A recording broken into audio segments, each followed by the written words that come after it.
All right, good evening, afternoon. No, it is evening because it's 7 o'clock on the 12th of September. So this is day 6 of the 21-day fat loss focus challenge. And today I want to talk about the question I get asked a lot and is actually one of the most popular questions on Google for weight loss, and that is, how much weight can I lose in 7 days? Now, this is quite relevant because this week, obviously, I've seen people get some really good results with their weight loss. Some people say, oh, great, I've lost 3 kilos, I lost 4 kilos. Some people, oh, I've only lost 0.2 kilos, 0.3 kilos, whatever. And so there seems to be a comparison going on, but with people saying, oh, well, you know, I've only lost this much weight compared to this person who's lost this much weight. So I just want to reiterate some of the comments that I've already said and some of the things I've already said in the last couple of days. And this is why the subhead of this video is goals versus systems. Now, very quickly, what I mean by goals versus systems is that we all have a goal to achieve, but sometimes our approach is dictated by this goal. Now, a lot of people, when I ask them about what they want to achieve with their diets, when they come to me for like one-to-one work or we work in groups, they say, oh, I want to lose 3 kilos, I want to lose 4 kilos. You know, and it's nice to have goals. I want to lose a certain amount of weight, but the problem then becomes is that most people have not thought about what 3 kilos, what 4 kilos, what 12 kilos is, whatever. They haven't thought that through as to actually how much weight that actually is. Now, then the problem becomes is because they just sort of plucked a figure out of the air which they think is going to make them happy and they'll be happy at that weight. There's no. And I would say that the majority of people have not researched or actually looked into the weight they need to lose. And, you know, to be fair, that is hard to do. I don't even do that with clients. You know, how much weight do you need to lose? But what happens is they go, oh, well, I want to just lose 3 kilos or 4 kilos or whatever. Then that becomes the set point. That becomes the measure of success. So they might say to their friends when they're starting a diet, yeah, I want to lose about 4 kilos. And as soon as they've said that, that is the goal, the 4 kilos, whatever it is to lose. And the problem with that is because it's not measured, because they haven't taken time to think about what that actually involves and the level of deficit that's needed to get there, and also what actually 4 kilos looks like, because 4 kilos of body fat off is a lot of body fat, then they're setting themselves up for failure because they're looking at their goal as the main driver, the main thing. So there becomes this blinkered effect where all they can see is the goal of getting to this 4 kilos weight loss. Now, generally 4 kilos is, for most people, is actually a very low figure. But most people I work with on diets are looking to lose, 30, 40 kilos or whatever. I work with some very overweight people in my practice. And when they start, it's like, I want to lose 15 kilos, whatever else. So there's always this very high target. And the problem you've got with setting those high targets like that is that it's like looking at Mount Everest and saying, let's have a crack at that. You know, if you need to think about the steps that you've got to go to get there. So you don't climb Mount Everest in one go. You have set up base camp and you go through various stages where you're accomplishing little goals to get to the summit. And it's exactly the same with your weight loss. And of course, I talk about fat loss, not weight loss, but most people talk about weight loss. So let's go there. And what most people do is they think, right, it's 4 kilos or it's 10 kilos or nothing. So when they're making progress, when they're starting to lose the half a kilo, the full kilo, the 1.5 kilos, what happens is people say, oh, you're looking good. And you go, how much you lost? Yeah, I've lost 1.5 kilos. Oh, that's great. You've lost that much weight. No, because I want to lose 4 kilos. So it's always because they've not got to their goal yet. It's, oh yeah, it's good, but it's not what I want. I want more. And you always end up wanting more. And the problem is, and I think I've discussed this in another video, is if you're always thinking about the weight loss, here's what happens. You've got 4 possible outcomes with thinking about a weight loss goal and only working towards weight loss goal. Okay, the first one is the win-win situation. You accomplish your weight goal and you get the body you want, right? So that's a win. You look like you want to look and you've lost the weight. That's the win. Second option, you will lose the weight, but you don't look the way you want. Okay, so that's only a half win. And the third one is you don't lose the weight, but you look the way you want to. And that's a half win. And then obviously the fourth one is you don't lose the weight and you don't look the way you want to. So that's obviously a loss. So let's discount that one. So let's talk about the other three. So the first one, yeah, you've got a win-win situation. That's fine. The other two, if you've lost the weight, but you're still not looking the way you want to, what happens is you think, oh, I've lost that weight. I thought that's how much weight I needed to lose, but I'm still not getting into my trousers. I'm still not confident looking in the mirror. So I'm actually a failure. And then you think, and now I've got to lose even more weight to get to where I want to. So my initial thought of I needed to lose this, I've accomplished that task and I actually don't look the way I want to. Now I've got to lose more weight. Now what happens is, because you've got that sort of setback, although you've had your win because you've hit the weight loss, you now realise you've got to do the diet a bit longer, and it might not be a diet you like doing. So that's even worse. You've got to put yourself through more torture to get there. So what generally tends to happen is that people then up the ante, so they restrict their calories even more, or they do more cardio or whatever to increase the rate of the calorie burn, because generally calorie burn tends to slow down over time. Weight loss does slow down over time. And so what happens is they might have been trundling along quite nicely on that diet, and because they then had this, I'm not where I want to be, then what happens is they go try harder and try and do it faster, and then the end result of that is that they come off their diet because it's too hard and they can't handle it anymore. They go off and binge and gain all the weight back again. And I've seen that happen. So I know there might be people out there go, well, that didn't happen to me. Honestly, I've worked with enough clients, I would say 9 out of 10 people, that's what happens. And then the other option, you've got, you get to where you look, that you like how you look, you're confident in the mirror, you fit into your trousers, but you still haven't lost the 5 or 6 kilos. You're sort of 4 kilos in. You wanted to lose 6, you've got into your trousers, so that's okay, and you're looking better in the mirror.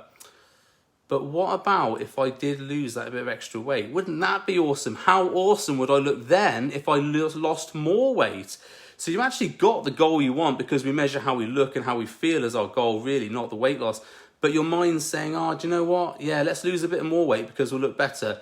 And I'll tell you what happens then is that although you might have been comfortable getting into that diet to get into your trousers or whatever for that, you then do more dieting, you over-restrict, you do more cardio to get to where you want to be, as in the weight loss goal. And what happens is you over-diet, you overdo it, you start to get stressed, and then you come off the diet. And then here's also the thing that can happen, because you've actually hit your how you look goal, but you've not hit the weight loss goal. There's this thing goes on in your head saying, yeah, well, do you know what? It's quite easy. I can lose it so I can have this thing. I can have a pizza, I can have this.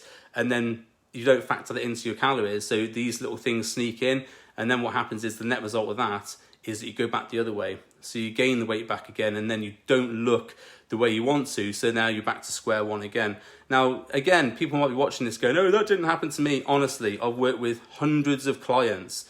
I've got their histories, their backstories, why they've come to work with me in the first place. I've worked with clients who've worked with me, gone away 6 to 8 months.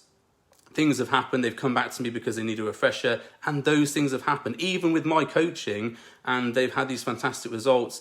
They go off the rails a little bit, they come back, and then we go through it again. This is quite normal. I'm quite happy to admit as a coach that when I've coached someone and they go away, and sometimes they go off the rails again, because that's just what happens in life. That's what happened to me. I've been a bodybuilder. I've gone massively strict onto diets and then come off and actually ate the world and gained like 2 or 3 stone in a couple of weeks. So we all do it. We all need sometimes to go off the rails to come back again. And it's learning those processes. Now, here's the difference. That's a goal-orientated approach. Right? So you focus on the goal. You have a systems-orientated approach. And this is why when clients come back to me who have gone off the rails, it's very easy to get them back on again. And I've had, after COVID, I've had a few people come back who have been previous clients before, had to come away because they couldn't afford it because of COVID and being furloughed or whatever. And they've come back afterwards, and we've gone back to our systems approach, and they've got the body they want very, very quickly, even though they went off the rails. And here's why.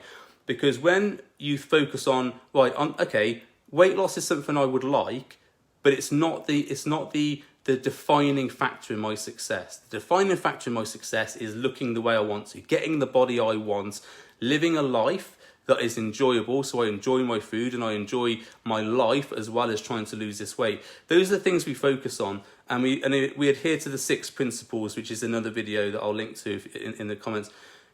So what happens is we build systems.